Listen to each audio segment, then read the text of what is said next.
atau juga yang dikenal dengan Jawa Hokokai. Apa sih Jawa Hokokai itu? Yuk simak pembahasannya. Jawa Hokokai didirikan pada tanggal 1 Maret 1944 oleh pemerintahan penduduk Jepang di Jawa sebagai organisasi yang bertujuan untuk menggalang dukungan dan mobilisasi rakyat Jawa demi kepentingan Perang Jepang yang saat itu disebut Perang Asia Timur Raya. Organisasi ini menggantikan Putera, Pusat Tenaga Rakyat, yang dianggap kurang efektif pada saat itu. Raden Panji Suroso, seorang tokoh birokrat dan nasionalis dari kalangan priai Jawa. Sebelumnya ia juga aktif di organisasi Budi Utomo dan Parindra.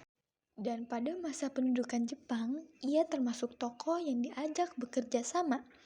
Perannya di Jawa Hokokai lebih bersifat administrasi dan eksekutif, menjalankan kebijakan yang digariskan oleh Jepang sambil berusaha menjaga stabilitas. Selanjutnya ada penasehat utama, Letnan Jenderal Kumakichi Harada, seorang perwira tinggi Angkatan Darat Kekaisaran Jepang. Saat itu ia menjabat sebagai Gunseikan atau Kepala Pemerintahan Militer untuk Pulau Jawa, yang merupakan tangan kanan dari Panglima Tentara ke-16, Jenderal Hitoshi Imamura. Sebagai penasehat utama, ia adalah otoritas sebenarnya di balik Jawa Hokokai. Semua kebijakan penting harus mendapatkan persetujuannya. Jabatan ini mencerminkan bahwa Jawa Hokokai sepenuhnya adalah organisasi bentukan dan di bawah kendali ketat militer Jepang. Dan yang terakhir ada Dewan Penasehat para tokoh 4 Sarangkai. Ir Soekarno. Di Jawa Hokokai, peran utamanya adalah mobilisasi massa melalui pidato.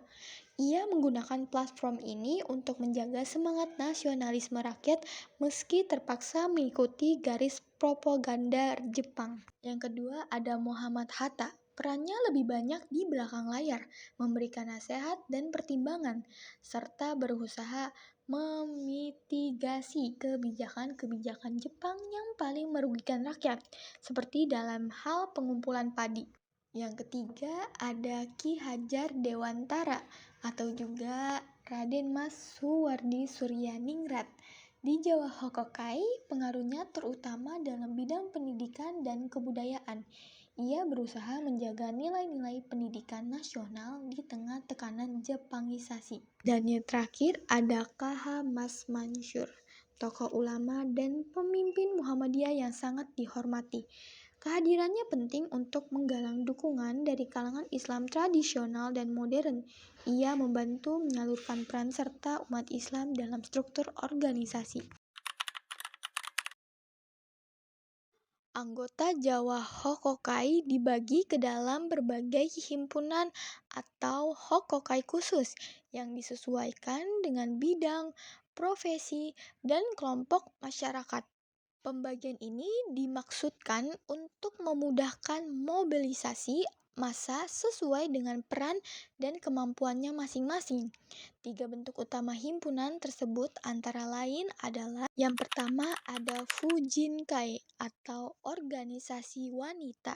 Fujinkai adalah organisasi wanita untuk memobilisasi perempuan dalam mendukung perang dan kegiatan sosial seperti dapur umum serta pertolongan pertama, melatih mereka dengan keterampilan militer sederhana dan mendorong kerja paksa untuk kepentingan Jepang. Selanjutnya yang kedua ada Keimin Bungka Shidoso. Keimin Bungka Shidoso adalah lembaga seni dan budaya berfungsi sebagai wadah pengembangan seni Indonesia sekaligus alat propaganda untuk mengarahkan seniman agar karyanya mendukung kepentingan Jepang, khususnya dalam menyebarkan semangat Asia Timur Raya.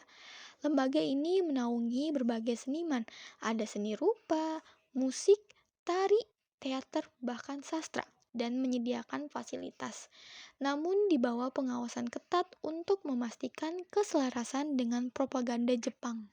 Dan yang terakhir ada Hokokai profesi. Di dalam struktur Jawa Hokokai, selain pembagian berdasarkan usia dan gender, terdapat pengelompokan wajib berdasarkan profesi. Sistem ini disebut Hokokai Profesi atau badan khusus yang bertujuan untuk mengontrol, mengatur, dan memobilisasi tenaga ahli serta pekerja secara efisien untuk mendukung mesin perang Jepang. Yang pertama ada Kyoiku Hokokai atau Himpunan Kebaktian Bidang Pendidikan. Anggota dari himpunan kebaktian ini seluruhnya adalah guru, staf pendidikan, dan terkadang pelajar tingkat lanjut.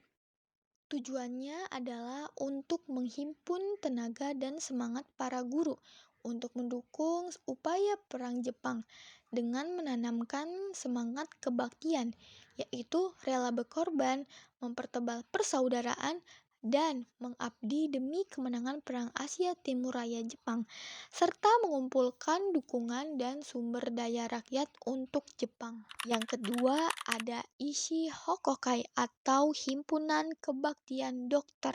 Anggota dari himpunan kebaktian ini diantaranya itu ada dokter, mantri, dan tenaga medis lainnya. Tujuannya untuk mobilisasi tenaga medis, menggalang dan menggerakkan para dokter serta tenaga kesehatan pribumi untuk mengabdi kepada kepentingan pemerintah Jepang. Dan juga untuk mendukung usaha perang, membantu upaya perang Jepang di Perang Pasifik dengan menyediakan layanan kesehatan bagi tentara Jepang dan membantu kebutuhan medis masyarakat.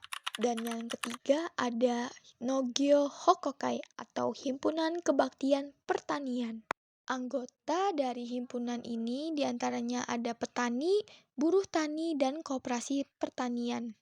Tujuannya untuk mengumpulkan hasil pertanian seperti padi dan lain-lain dari petani untuk memenuhi kebutuhan pangan Jepang dan tentara. Dan yang terakhir ada Kogyo Hokokai atau Himpunan Kebaktian Industri dan Perdagangan. Anggota dari himpunan kebaktian ini diantaranya ada pengusaha, perdagangan besar, buruh pabrik, dan karyawan. Tujuannya untuk mengorganisir para pekerja atau buruh di sektor industri. Oke, jadi itu dia tentang Himpunan Kebaktian Jawa atau yang biasa kita kenal Jawa Hokokai. Terima kasih semua yang sudah menyimak video ini. Mohon maaf jika ada salah kata atau salah informasi. Wassalamualaikum warahmatullahi wabarakatuh.